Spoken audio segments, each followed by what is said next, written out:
সদস্য মুস্তাফিজুর রহমান, আপনার সময় 8 মিনিট। ধন্যবাদ মাননীয় স্পিকার। মাননীয় অর্থমন্ত্রী যে বাজেট পেশ করেছে আমাদের বিধানসভায়, সেই বাজেটের উপরে আমাকে বলার সুযোগ করে দেওয়ার জন্য। আসলে বাজেট নিয়ে বিস্তারিত আলোচনা করার মতো আমরা অর্থনীতির ছাত্র না। আমি আসলে পলিটিক্যাল সায়েন্স অনার্সের ছাত্র। তবুও যেটুকু হচ্ছে যে বাজেট পড়ার পর যেটুকু পেয়েছি সেটা হচ্ছে যে একটা চরম আর্থিক সংকট গোটা দেশ জুড়েই এবং আমাদের রাজ্য, তার উপর দাঁড়িয়েই আমাদের মাননীয় অর্থমন্ত্রীকে এই বাজেট পেশ করতে হয়েছে। মোট ধারের পরিমাণ যখন এই বাজেট আমরা বিধানসভায় আলোচনা করছি 7,62,326 কোটি 61 লক্ষ। 2011-তে ছিল এটা 1,92,919.91 কোটি। এইখানে এবারের যে বাজেট পেশ করা হয়েছে তাতে দেখা যাচ্ছে যে মূল তিনটে বিষয় যদি দেখা যায়, তাহলে আমরা যে আর্থিক সংকটের মধ্য দিয়ে চলছি এই সময়কালে দাঁড়িয়ে, আমাদের রাজ্যে যে আর্থিক সংকট মাননীয় অর্থমন্ত্রী বাজেট পেশ করার সময় বলেছেন, সেই সংকট থেকে হচ্ছে যে বাঁচতে গেলে যে স্বাবলম্বী অর্থনীতি আমাদের রাজ্যে তৈরি করা দরকার, সেই ছোঁয়া আমরা বাজেটে লক্ষ্য করতে পারিনি। মূলত তিনটি জায়গা থেকে হচ্ছে যে আমাদের এই বাজেটের যদি সারমর্ম দেখি, তাহলে হচ্ছে যে যেটা বাজেটের আমাদের বাজার থেকে হচ্ছে যে ঋণ, তারপরে একটা আবগারি শুল্ক, আর হচ্ছে যে মূলত কেন্দ্রীয় সহায়তার প্রতিশ্রুতি। চলতি বছরে আবগারি শুল্ক বাবদ হচ্ছে যে আমাদের 24,922.40 লক্ষ কোটি টাকা হচ্ছে যে আমাদের আয়ের সম্ভাবনা দেখানো হয়েছে। তৃণমূল জামানায় সেটা ছিল 22,550 কোটি টাকা, 33 লক্ষ টাকা, 50.33 লক্ষ টাকা। তার মানে এবারও আমরা একই পথে হচ্ছে যে আগের সরকারের মতোই হাঁটার চেষ্টা করছি, যেটা আবগারি থেকে হচ্ছে যে আমাদের ইনকাম। যেটা হচ্ছে যে এই বাজেটের দ্বিতীয় বিষয়, যেটা হচ্ছে যে আমাদের তাৎপর্যপূর্ণ দিক হচ্ছে কেন্দ্রীয় সরকারের সহায়তা, যেটা এই বাজেটে দেখানো হয়েছে 71,393 কোটি 19 লক্ষ টাকা হচ্ছে যে আমরা পাবো। কিন্তু সেটা বোঝা যাবে আর্থিক বছর শেষে কতটা আমরা এই আর্থিক সহায়তা পেলাম। রাজ্য সরকার আগামী আর্থিক বছরে আয়ের উৎস হিসেবে দেখানো হয়েছে 1,30,689.68 লক্ষ কোটি টাকা কর বাবদ আদায় করবে। এই লক্ষ্যমাত্রা গত বছরের থেকে প্রায় 18,000 কোটি টাকা বেড়েছে, যার মোট বাজেটের হতো যে প্রায় 19%।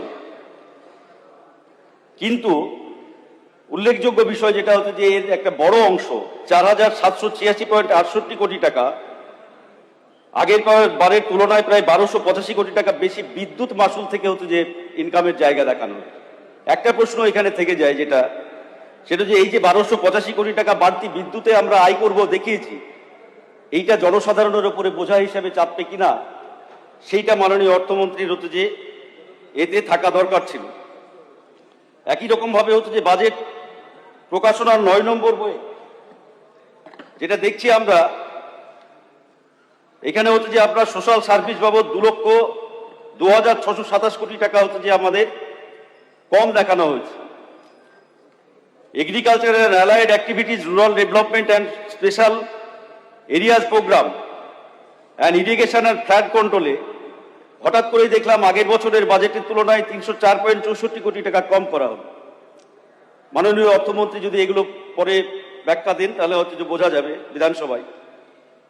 তারপরে হচ্ছে যে আমাদের এই বইয়েরই হচ্ছে যে আপনার 18 নম্বর পাতায় অনেকগুলো বিষয়ে হচ্ছে যে আপনার বাজেট হঠাৎ করে কম হয়েছে। আমার বিজেপি বন্ধুরা যেটা বললে হই হই করবে, আমি সেটা বলছি না। মাইনরিটি আমি এর আগের দিনই বলেছি, প্রেস কনফারেন্সে বলেছি, যার ফলে সেটা বাদ দিয়েও যেটা প্রায়োরিটি সেক্টর বলে দেখানো হচ্ছে এই সরকারের, সেই ক্ষেত্রেও যদি আমি দেখি, welfare of schedule caste and schedule tribe and others backward classes, গত 2024-25 সালে বাজেট ছিল হচ্ছে যে 5,417।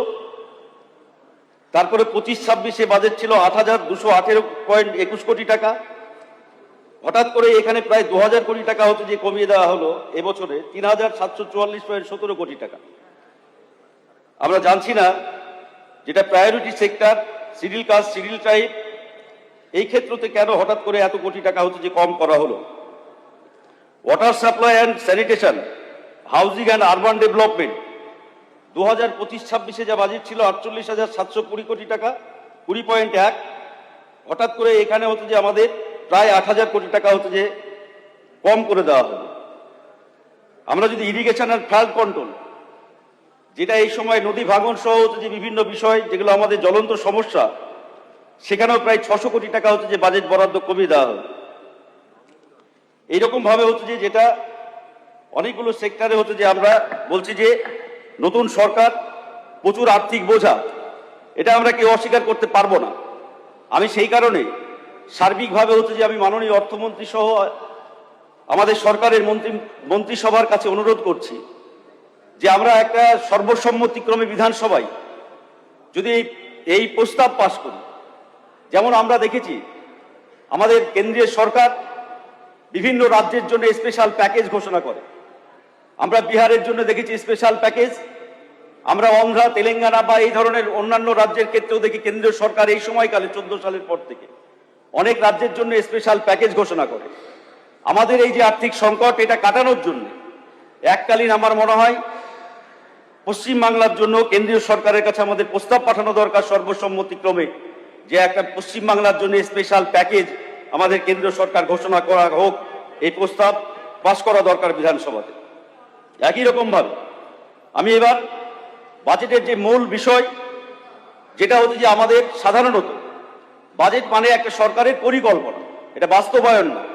কিন্তু অনেক ক্ষেত্রে আমি সাধুবাদ জানাবো মাননীয় অর্থমন্ত্রীকে, যেগুলো আমাদের সাধারণত সোশ্যাল সার্ভিসের চাহিদা ছিল, আইসিডিএস, আশা কর্মী থেকে শুরু করে এই ধরনের মিড ডে মিল কর্মী, এই ধরনের হচ্ছে যে কর্মীদের মাসিক ভাতা বাড়ানো হয়েছে, যদিও পর্যাপ্ত না, কিন্তু এই সময়ে তবুও বাড়ানো হয়েছে, তার জন্য আমি অভিনন্দন জানাচ্ছি বিধানসভার পক্ষে দাঁড়িয়ে। তেমনি কিছু বিষয় আমাদের মাননীয় অর্থমন্ত্রীর হচ্ছে যে দৃষ্টি আকর্ষণ করছি মাননীয় স্পিকার আপনার মাধ্যমে, সেটা হচ্ছে যে এর মধ্যে দাঁড়িয়ে এইচএস কন্ট্রাকচুয়াল যারা শিক্ষক আছে, একই রকম ভাবে হচ্ছে যে তারাও বিভিন্নভাবে বঞ্চিত দীর্ঘদিন থেকে। সেই রকমই প্রতিবন্ধী যারা আমাদের সমাজের, আপনারা সকলেই জানেন এই সময় নিত্য প্রয়োজনীয় জিনিসের যেভাবে মূল্য বৃদ্ধি, তাতে ওই অংশের মানুষের সংসার চালানোটা হচ্ছে যে খুবই দায়ী। মাননীয় অর্থমন্ত্রী 500 টাকা বাড়িয়েছে, কিন্তু আমি দেখছিলাম বিজেপির ঘোষণার সংকল্প পত্রে ছিল এটা দ্বিগুণ করার। আমি অনুরোধ করব মাননীয় অর্থমন্ত্রীকে এটা বিবেচনায় রাখা, যে আগামীতে প্রতিবন্ধী ভাতার ক্ষেত্রে আরো যদি যেটা সংকল্প পত্রে আছে সেটাকে হচ্ছে যে করার। একই রকম ভাবে হচ্ছে যে আপনার NSQF শিক্ষক যারা দেখবেন ভোকেশনাল ট্রেনিং দেয়, স্কিল ট্রেনিং দেয় যারা, তারাও খুব অসুবিধার মধ্যে হচ্ছে যে আছে। সেইখানে দাঁড়িয়ে হচ্ছে যে আমি অনুরোধ করব 11-12 যারা হচ্ছে যে করে। একইভাবে হচ্ছে যে আমাদের আপনার সময় পার হয়ে গেছে, আপনার সময় পার হয়ে গেছে। এই সমস্ত বিষয়গুলো যেগুলো বিজেপির সংকল্প পত্রে ছিল, সেই বিষয়গুলো যাতে হচ্ছে যে আমাদের সরকার খুব মানবিকতার সাথে, সহানুভূতির সাথে আগামী দিনে দেখে, এরকম ভাবে হচ্ছে যে SHG স্বামী বিবেকানন্দ স্বনির্ভর কর্মসংস্থান প্রকল্পে কর্মরত যারা হচ্ছে যে কর্মচারী 6 বছর থেকে, গত 6 বছর থেকে তারা কোনো ধরনের হচ্ছে যে পাচ্ছে না। এইরকম ভাবে হচ্ছে যে আপনার রাজ্য ট্রান্সপোর্টের আপনার হচ্ছে যে CSTC, STC, WSTC যারা ড্রাইভার এবং কন্ট্রাক্টর বাদ দিয়ে যারা মেকানিক্যাল স্টাফ আছে, যারা টাইপিস্ট আছে, এই ধরনের ক্লার্ক, টাইপিস্ট, তারা খুবই সমস্যার মধ্যে আছে। ঠিক আছে মাননীয় স্পিকার, আপনাকে ধন্যবাদ। আমি এই বিষয়গুলো হচ্ছে যে বাজেটের উপরে অর্থমন্ত্রী দৃষ্টি আকর্ষণ করে আমার বক্তব্য শেষ করছি। সবাইকে ধন্যবাদ।